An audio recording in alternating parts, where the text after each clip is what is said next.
پھر جب میں مر گیا، آپ نے مجھے وفات دے دی، فلما توفیتنی کنت انت رقیب علیہم، تو ان کا کچا چٹا آپ کو معلوم ہے.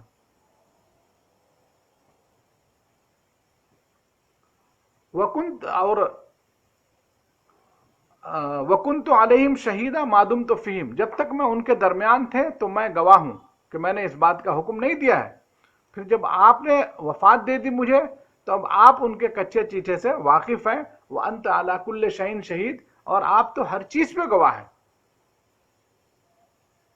تو دیکھا آپ نے، نبی کی پوری امت بیٹھی ہوئی ہے، ان کی شکایت اللہ کو معلوم ہے، اور یہ شکایت کے لیے ججمنٹ سے پہلے اللہ تعالیٰ گواہ بنا رہا ہے نبی کو کہ کیا میں نے تمہیں اس بات کا حکم دیا تھا جو یہ حرکت کر کے آئے ہیں کہ نبی کو اور ان کی ماں کو ہماری ذات میں شرک کیا، شریک کیا، کیا ایسا تم نے کہا تھا؟ نبی نے انکار کر دیا کہ میں ایسا کیسے کہہ سکتا ہوں، اور بڑی ہی سند کے ساتھ انکار کیا کہ جب تک میں تھا میں نے تو ایسا نہیں کہا، میں نے وہی کہا جس کا آپ نے مجھے حکم دیا تھا کہ اللہ کی بندگی کرو جو میرا بھی رب ہے تمہارا بھی رب ہے. تو دیکھیے یہ ہے اسٹائل، یہ ہے سفارش کا طریقہ. سفارش کیا ہے؟ اتئی ہے، جو آپ ہیں وہ بیان کر دیں گے. اگر آپ شرک کرنے والے ہیں تو آپ کو مشرک بیان کر دیں گے، اور اگر آپ اچھا کرنے والے ہیں تو آپ اچھا کرتے تھے، اس کی ستائش ملے گی آپ کو، اس کی کامیابی ملے گی آپ کو. تو دیکھیے آگے کہ اب نبی کیا کہہ رہا ہے، ان تعذبہم فانہم عبادک، کہ اگر آپ انہیں عذاب دیں تو یہ تیرے بندے ہیں. یہ نہیں کہہ رہے کہ یہ مشرک ہیں، گفتگو میں تھوڑی نرمی ضرور ہے. کیا ہے؟ ان تعذبہم فانہم عبادک، کیونکہ اگر آپ انہیں عذاب دیں تو یہ آپ کے ہی بندے ہیں. وَإِن تَغْفِرْ لَهُمْ، اور اگر آپ انہیں بخش دیں، فَإِنَّكَ أَنْتَ الْعَزِيزُ الْحَكِيمُ، تو آپ بڑے زبردست ہیں اور بڑے حکیم ہیں. تو پہلی صفت جو استعمال کی، اگر آپ بخش دیں کہ آپ بڑے زبردست ہیں، تو اس کا مطلب کیا ہے؟ آپ کے فیصلے میں کوئی مداخلت نہیں کر سکتا ہے، آپ کے ہاتھ کو کوئی روک نہیں سکتا ہے، آپ معاف کر سکتے ہیں. اور حکیم ہے، اس میں کیا اشارہ ہے؟ آپ کو معلوم ہے صحیح اور غلط کیا ہے، آپ حکمت والے ہیں، آپ کا ہر عمل حکمت سے خالی نہیں ہوتا ہے. تو دونوں باتیں نبی نے کہہ دی. اس میں کہیں سے لگا آپ کو کہ کسی طرح کی اس طرح کی شفاعت یا سفارش ہو رہی ہے جو کانسیپٹ میں ہم اور جی رہے ہیں، جو ہم نے سن رکھا ہے؟ کیوں اس کانسیپٹ کو اللہ نے اس کتاب میں رکھا؟ اللہ کو معلوم ہے کہ پچھلی قومیں کیسے گمراہ ہوئی ہیں، ان کی وجہ کیا رہی ہے. بندہ بندہ ہی ہوتا ہے، چاہے وہ تقوی اور پرہیزگاری کے کسی بھی مقام پہ پہنچ جائے، اللہ کے ساتھ اس کو کبھی نہیں بٹھانا، اللہ کے کسی بھی حکم میں اس کو شریک مت سمجھنا. نبی سے تو کوئی بڑا نہیں ہوتا ہے نا. اب دیکھیے یہ تو سفارش عیسیٰ کی طرف سے ہو گئی علیہ السلام. اب اللہ کیا کہتا ہے، یہ پورا سننے کے بعد ان کا کارنامہ دیکھ لیا، نبی کو گواہ بنا دیا، اور یہ بتا دیا کہ نبی نے گواہ بنا دیا اپنے آپ کو کہ میں نے تو ایسی کوئی بات نہیں کہی ہے، ان کا عمل یہ ہے، میں نے نہیں کہا تھا.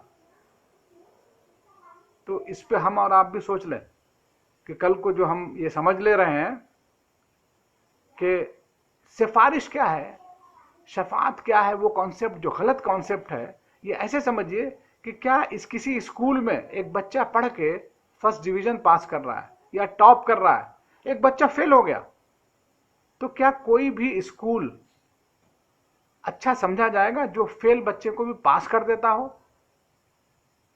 کتنا بھی بڑا آدمی سفارش کر دے، کوئی بہت بڑا منسٹر شفاعت کر دے کسی اسکول میں کسی بچے کے بارے میں، اور اگر وہ اسکول پاس کر دے تو کیا آپ اس کو انصاف کہیں گے؟ کیا آپ یہ کہیں گے کہ اس کو کرنا چاہیے؟ کیا پبلک ایجوٹیشن اور دھرنا نہیں بیٹھ جائے گی ایسے اسکولوں پہ؟ تو پتہ یہ چلا کہ اس طرح کا کانسیپٹ ہی اصل میں غلط کانسیپٹ ہے. بالکل غلط کانسیپٹ ہے. اور اس کی وجہ کیا ہے؟ اس کی وجہ یہی ہے، شیطان ہے. شیطان انسانوں کو، انسان کے دماغ میں اتنا بڑا بنا دیتا ہے کہ اسے وہ اللہ کے قریب سمجھنے لگتے ہیں، اور پھر جو امیدیں اللہ سے وابستہ کرنا چاہیے وہ اس کے سلسلے اور توسط سے کرنا شروع کر دیتے ہیں. تو یہاں سے شرک آتا ہے. اب دیکھیے، یہ پوری حجت تمام کرنے کے بعد اللہ اپنا فیصلہ کیا سنائے گا وہ سنیے. اللہ کہتا ہے قال اللہ ھذا یوم ینفع الصادقین صدقہم. اللہ کہے گا آج وہ دن ہے جو وفاداروں کو، سچوں کو ان کی سچائی نفع دے گی.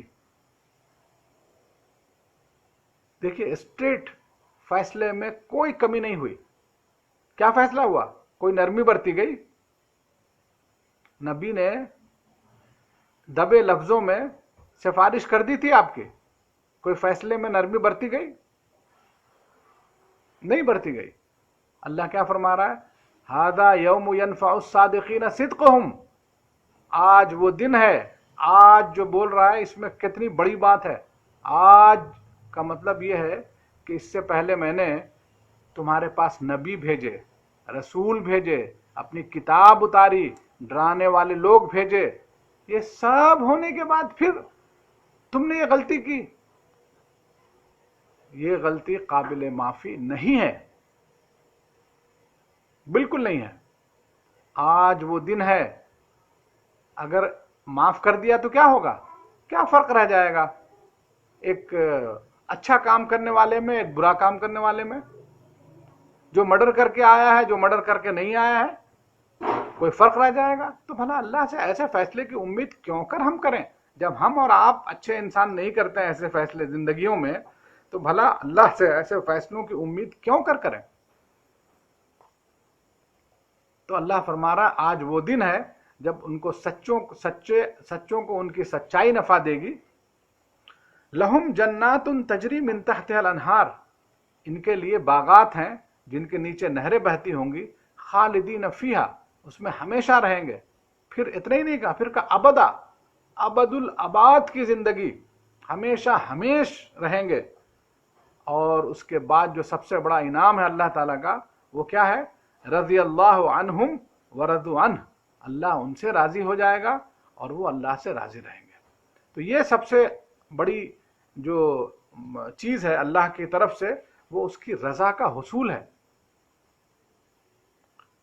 اس کے بعد اللہ نے فرمایا کہ ذالک الفوز العظیم.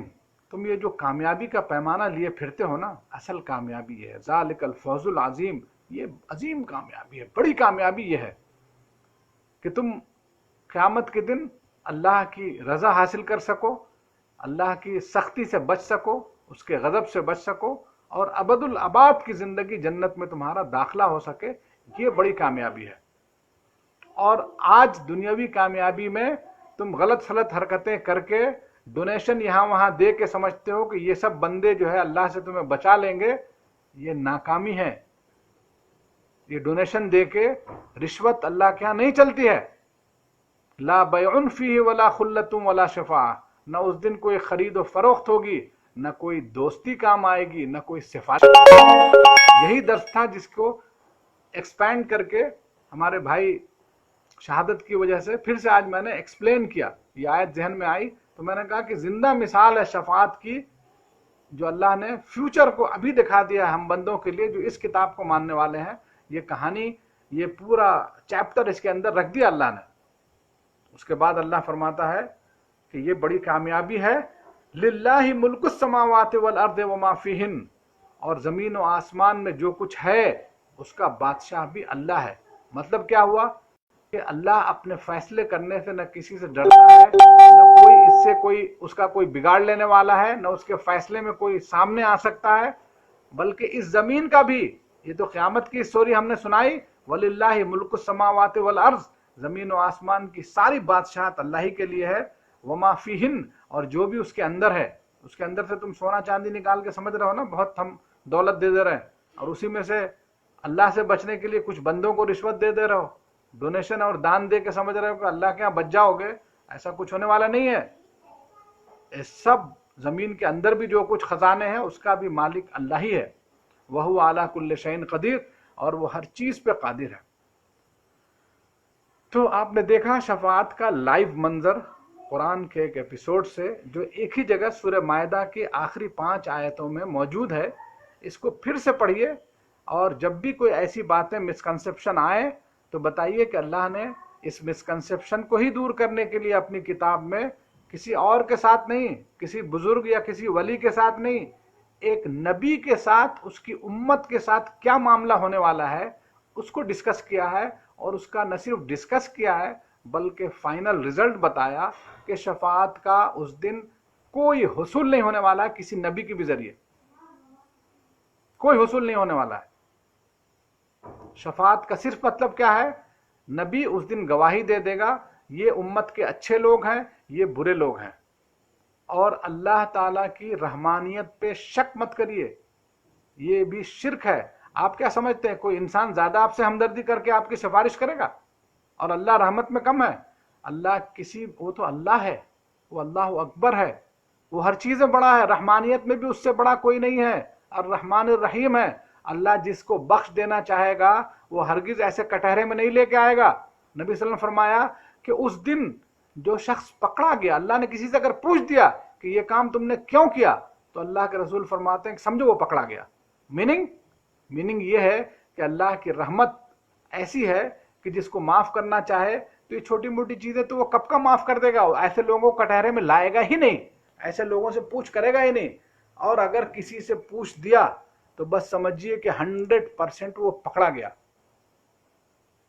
اس کی مثال دوں قرآن سے، اللہ تعالیٰ فرماتا ہے قرآن میں الذین ان تجتنبوا کبائر ما تنہون عنہ نکفر عنکم سیئاتکم وندخلکم مدخلا کریما، کہ اگر تم بڑے بڑے گناہوں سے بچ جاؤ گے، ان تجتنبوا کبائر ما تنہون عنہ، جس سے تم کو روکا گیا ہے، نکفر عنکم سیئاتکم، تو ہم بخش دیں گے تمہارے گناہ، وندخلکم مدخلا کریما، دیکھیے کہہ دیا اس نے، اور ہم تمہیں بہترین مہمان نوازی میں، بہترین جنت میں داخل کریں گے۔ تو مجھے امید ہے کہ یہ کانسیپٹ آپ لوگوں کے ذہن میں کرسٹل کلیئر ہو گیا ہوگا، اور اگر ابھی بھی کوئی گنجائش ہے شک کی اور شفاعت کہیں سے بھی آپ کے بھیجے میں نہیں آئی ہو تو کوئی بھی سوال آپ رکھ سکتے ہیں، پوچھ سکتے ہیں۔ رہی بات ہمارے ریاض بھائی کی، ریاض بھائی نے ہم سے کہا ہے کہ وہ صبر کے بارے میں جاننا چاہتے ہیں اور دعا کے بارے میں، اور ایسے چھوٹے چھوٹے کیا گناہ ہیں جس کی وجہ سے دعائیں قبول نہیں ہوتی ہے۔ تو ریاض بھائی میں صرف یہ کہنا چاہ رہا ہوں کہ ابھی چونکہ ابتدا ہے اور ہم اسٹرکچر کو صحیح کرنا چاہتے ہیں، یعنی ایک اگر کسی کا ایکسیڈنٹ ہو گیا ہو تو اس کی جو بڑی بڑی ہڈیاں ادھر ادھر ہو گئی ہیں نا، ابھی اسٹرکچر صحیح ہونے دیجئے۔ اسٹرکچر کس کو کہتے ہیں اسلام میں؟ عقیدے کو کہتے ہیں۔ جو ہماری سوچ ہے نا، سوچ اگر صحیح ہو گئی اور ہم اللہ کی کتاب سے کنیکٹ ہو گئے تو بس سمجھیے کہ پورا اسٹرکچر صحیح ہو گیا ہے۔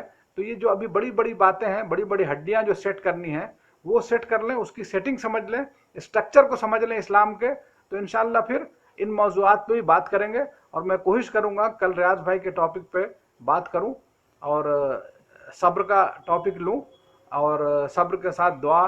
یہ ہمارے شہادت بھائی کا تھا کہ بھائی شفاعت کا جو کانسیپٹ کل آیا تھا تو اس کو اور تھوڑا انہانس کیجئے، تھوڑا اور ایکسپلور کیجئے، انہوں نے کہا تھا، تو میں نے اس لیے آج اس کو ایکسپلور کیا۔ انشاءاللہ اللہ سے دعا کرتا ہوں کہ کل کوئی اور اچھا موضوع سجھائے جو ہمارے آپ دونوں کے لیے فائدہ مند ہو۔ تو انشاءاللہ کل اسی وقت حاضر ہوں گے۔ آج کے لیے معافی چاہتا ہوں۔